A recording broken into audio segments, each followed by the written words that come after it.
সত্যি ছেলেদের জীবন অনেকটা কষ্টের। সেই কম বয়স থেকেই কিছু কিছু ছেলেদের মাথার উপর দায়িত্বের অনেক চাপ পড়ে যায়। তেমনি এক ছেলের কথা বলছি আজ। ছেলেটার বয়স সবে 14। প্রাথমিক স্কুল পাশ করে উচ্চ মাধ্যমিক স্কুলে নাম ভর্তি করেছে। তবে নামেটাকে খুব ভালো ছাত্র ছিল, পড়াশোনায় কারো পিছ পড়ে থাকতো না।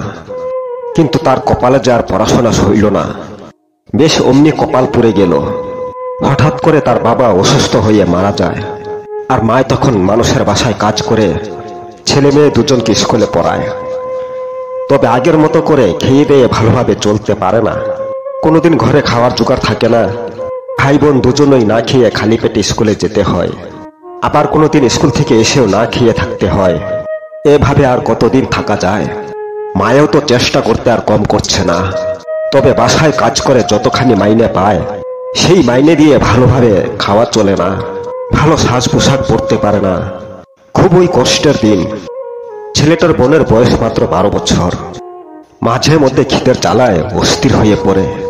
তাই মায়ের কষ্ট আর বোনের কষ্ট সহ্য করতে না পেরে ছেলেটা সিদ্ধান্ত নিল যে সে আর পড়াশোনা করবে না, কাজ করবে। তবে কোথায় কাজ করবে সেটাই ঠিক করতে পারেনি। কাজ তো করতে হবেই। নিজের পড়াশোনা করলে বোনটার পড়াশোনা হবে না। তাছাড়া বোনটা দিন দিন বড় হতে চলেছে, আর কয়েক বছর পর বিয়ে দিতে হবে। তাই এখন থেকে টাকা জমানো দরকার।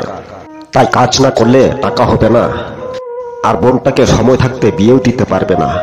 তাই পড়াশোনা বাদ দিয়ে বাড়ির চিন্তা করে, বোনটার চিন্তা করে প্রতিবেশী এক দাদার হাত ধরে চলে গেল বিদেশে টাকা উপার্জন করার জন্য। ছেলেটা বিদেশ যাওয়ার পর সবই ঠিক ছিল। বিদেশ থেকে মাসে মাস টাকাও পাঠিয়েছে। মনে অনেক স্বপ্ন নিয়ে বিদেশে কাজ করে টাকা পাঠিয়েছে। এত বছরে হয়তো বোনটা অনেক বড় হয়ে গেছে। তাকে এবার কি জানি একটা ভালো ছেলে দেখে বিয়ে দিতে হবে। পড়াশোনাতেও তো ভালোই এগিয়েছে, হয়ে যাবে। যতখানি শিখেছে এতেই হবে। আমরা গরিব বলে কথা। এখন বাড়ি ফিরে বোনের বিয়ের পাত্র খুঁজতে হবে। বোনকে বিয়ে দেওয়ার পর আর বিদেশ করব না। মা নইলে বাড়িতে একা হয়ে যাবে।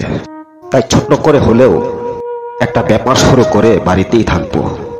সেই হতভাগা ছেলেটা বিদেশ থেকে এসব ভাবতে ভাবতে হঠাৎ করে একদিন তার মায় ফোন করে কেঁদে কেঁদে বলল, বাবা তুই তাড়াতাড়ি বাড়ি চলে আয়। কেন মা, কি হয়েছে? কোনো সমস্যা? হ্যাঁ বাবা, অনেক বড় সমস্যা হয়ে গেছে। তোর বোনের ব্লাড ক্যান্সার হয়ে গেছে রে। এক্সরে করাতে ধরা পড়েছে। ডাক্তার বলেছে খুব তাড়াতাড়ি অপারেশন করাতে হবে, নইলে বাঁচানো মুশকিল হবে। বেচারা এ কথা শোনার পর তার আত্মায় আর জল নেই। কাজ থেকে ছুটি নিয়ে বেহুশের মতো বাড়ি ফিরল। একমাত্র আদরের বোন বলে কথা। যেভাবেই হোক তাকে বাঁচাতে হবেই। যত টাকা লাগে লাগুক, প্রয়োজন হলে বাড়ি বিক্রি করে হলেও বোনকে বাঁচাবো। যেই কথা সেই কাজ। বোনের বিয়ের জন্য যত টাকা রেখেছিল সেগুলো তো শেষ হলোই। বাড়ির জায়গাটাও বিক্রি হয়ে গেল বোনের অপারেশনে। তবে বোন সুস্থ হয়ে উঠেছে। কিন্তু এখন বড় কথা হলো বোনকে বিয়ে দেব কি করে? আর আমরা এখন থাকবোই বা কোথায়? আচ্ছা থাকাটা না হয় চলে যাবে ভাড়া বাড়িতে, কিন্তু বোনকে তো বিয়ে দিতেই হবে। বোনকে বিয়ে দিতে হবে, আবার নতুন করে বাড়ি করতে হবে, জমি কিনতে হবে। তাই সেই হতভাগা ছেলেটা আবার মা বোনকে বুঝিয়ে ভুলিয়ে বিদেশে চলে গেল। কিন্তু আগের থেকে অনেক পরিশ্রম করতে হচ্ছে, কারণ বোনের অসুখে যে সব শেষ হয়ে গেল। টাকা পয়সা জমি বাড়ি সবই শেষ। এখন আবার নতুন করে সব করতে হবে, নতুন করে আবার বাড়ি করতে হবে। বোনের বিয়ের জন্য নতুন করে আবার টাকা জমাতে হবে। তাই এসব চিন্তা করে হতভাগা ছেলেটা কোম্পানির কাজে দিন রাত পরিশ্রম করতে লাগলো। নাই ঘুম, নাই স্নান, নাই সময় মতো খাওয়া দাওয়া। তার ভাবনা শুধু এখন একটাই, তাড়াতাড়ি বোনের বিয়ের টাকা আর বাড়ি করার জন্য টাকা। যেভাবেই হোক জীবন দিয়ে হলেও টাকা বানাতে হবে। তবে রক্ত মাংসের শরীর হয়, লোহায় গড়া মেশিন নয়। পরিশ্রম করলে বিশ্রামও করতে হয়, খাওয়া দাওয়া ঠিক মতো খেতে হয়। তা না করে ছেলেটা শুধু টাকার পেছনে লেগেছে। কিন্তু কি হলো, কিছুদিন পর অসুস্থ হয়ে পড়েছে, কাজ করতে পারে না। সপ্তাহে 2 দিন কাজ করলে বাকি দিনগুলো বিছানায় পড়ে থাকতে হয়। ছেলেটার দিন দিন এমন হয়েছে, রান্না বান্না করে খাওয়া তো দূরের কথা, উঠে দাঁড়াতে পারে না। সবাই বলেছে বাড়িতে চলে যেতে, কিন্তু চায়নি। তার একটাই কথা, এখানে ভালো হয়েই আবার কাজ করবে। তবে খাওয়া দাওয়া, শরীরের যত্ন না হলে কি সুস্থ হয়ে ওঠা যায়? কখনোই না।